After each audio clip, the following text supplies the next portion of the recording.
Zee 24 तास एक पाऊल पुढे. असे दोन भाग आहेत काय सुराडकरजी.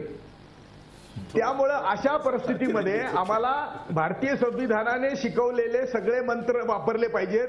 भारतीय संविधानाचा द्वेष करण्यातच आमचं आयुष्य गेलं, 65 वर्ष गेली. सगळ्यांना मर्यादित काम करण्याच्या सूचना दिलेल्या आहेत आणि त्या मर्यादेत जर आम्ही राहिलो, त्या मर्यादेत जर आम्ही कोणाच्या कामात इंटरफेअर केलं नाही तर सगळ्यांचं मनोबल वाढेल, सगळे लोक उपासमारीतून बाहेर येतील.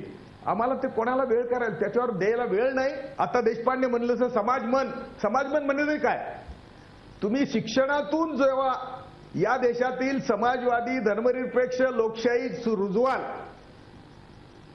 सार्वभौमत्व रुजवाल किंवा सामाजिक न्याय आर्थिक न्याय, अरे पोरांना त्याचा अर्थच कळत नाही.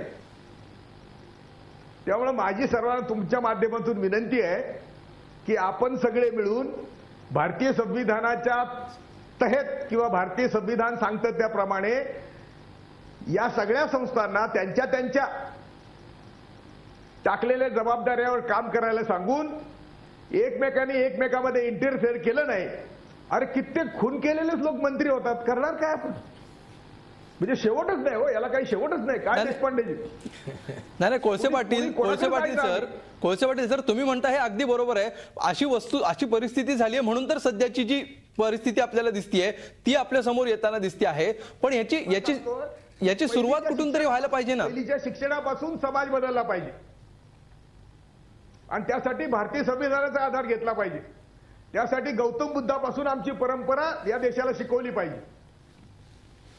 ज्या गौतम बुद्धाला जग म्हणतंय की भारताने दिलेली सर्वोत्कृष्ट देणगी आहे, त्याला आमच्या देशात किंमतच नाही हो. म्हणून आम्ही जरा थोडा वेगळा विचार केला तरच आम्ही काहीतरी या देशाला वाचू शकतो. आज देशाला आम्ही वाचू शकत नाही. जर बाबरी मशीद पडली नसती, जर गुजरातची दंगल झाली नसती तर एवढे बॉम्बस्फोट पूर्वी नव्हते कधी. छुटपूट दंगली होत्या. ह्या दंगली ह्या सगळ्या किंवा हे जे सगळे मी सांगितलेले आता यादी वाचली तुमच्याकडे, पोलीस ऑफिसरला तुम्ही इन्व्हेस्टिगेशन करू देत नाही. नंतर जेव्हा इन्व्हेस्टिगेशन होतं तेव्हा पुन्हा नवीन केसेस बाहेर येतात. तेव्हा कोणाचं मॉरल आम्ही बघणार आता. अगदी म्हणजे मॉरल बिचाऱ्यांचं मनोधैर्य राहिलेलं नाही. अगदी सगळ्यांनी आता सगळे आपले इंटरेस्ट सोडून पहिलीपासून जन्मलेल्या मुलापासून जेव्हा आम्ही काम सुरू करू तेव्हा 30 वर्षांनी या देशाला काहीतरी रिझल्ट मिळेल. अगदी खूप महत्वाचं विधान तुम्ही केलेलं आहे न्यायमूर्ती बीजी कोळसे पाटील. जन्मलेल्या मुलापासून सुरुवात करावी तेव्हा 30 वर्षांनी आपल्याला परिस्थिती पूर्णपणे बदललेली बघायला मिळेल.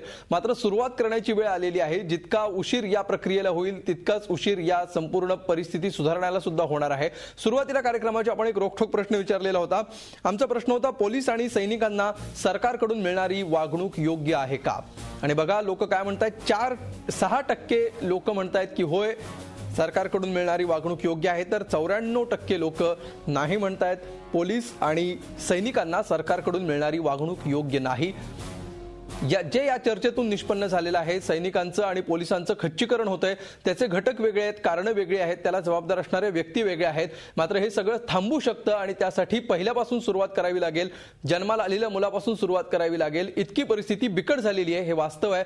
मात्र हे वास्तव आपल्याला स्वीकारायला लागेल आणि जरा याद करो कुर्बानी असं पुन्हा एकदा म्हणावंच लागेल. धन्यवाद सगळ्यांचे या चर्चेमध्ये सहभागी झाल्याबद्दल.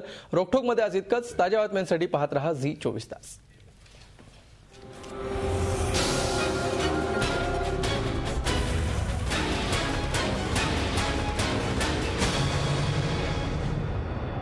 झी 24 तास एक पाऊल पुढे.